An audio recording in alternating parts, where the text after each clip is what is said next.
আপোনালোকে চাই আছে ISL 2024-25 পইণ্টছ টেবুল এই পইণ্টছ টেবুলখন লাষ্ট আপডেট কৰা হৈছে 28 ডিচেম্বৰ তাৰিখে কালি 27 ডিচেম্বৰ তাৰিখে মহম্মদন আৰু উৰিষ্যাৰ মাজত এখন খেল অনুষ্ঠিত হৈ যায় এই খেলখনত 0-0 গলত ড্ৰ হয় হেহে আজিৰ পইণ্টছ টেবুল এনে ধৰণৰ এক নম্বৰত আছে এটিকে মোহন বাগান 13 মেচ খেলিছে 29 পইণ্ট 2 নম্বৰত আছে বেংগলুৰু 12 মেচ খেলিছে 24 পইণ্ট 3 নম্বৰত আছে গোৱা 12 মেচ খেলিছে 22 পইণ্ট 4 নম্বৰত আছে উৰিষ্যা 13 মেচ খেলিছে 20 পইণ্ট 5 নম্বৰত আছে মুম্বাই চিটি 12 মেচ খেলিছে 20 পইণ্ট 6 নম্বৰত আছে নৰ্থ ইষ্ট ইউনাইটেড 12 মেচ খেলিছে 18 পইণ্ট 7 নম্বৰত আছে পাঞ্জাব 12 মেচ খেলিছে 18 পইণ্ট 8 নম্বৰত আছে জামছেদপুৰ FC 11 মেচ খেলিছে 18 পইণ্ট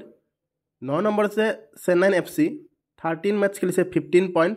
10 নম্বৰত আছে কেৰালা ব্লাষ্টাৰ্ছ 13 মেচ খেলিছে 14 পইণ্ট 11 নম্বৰত আছে ইষ্ট বেংগল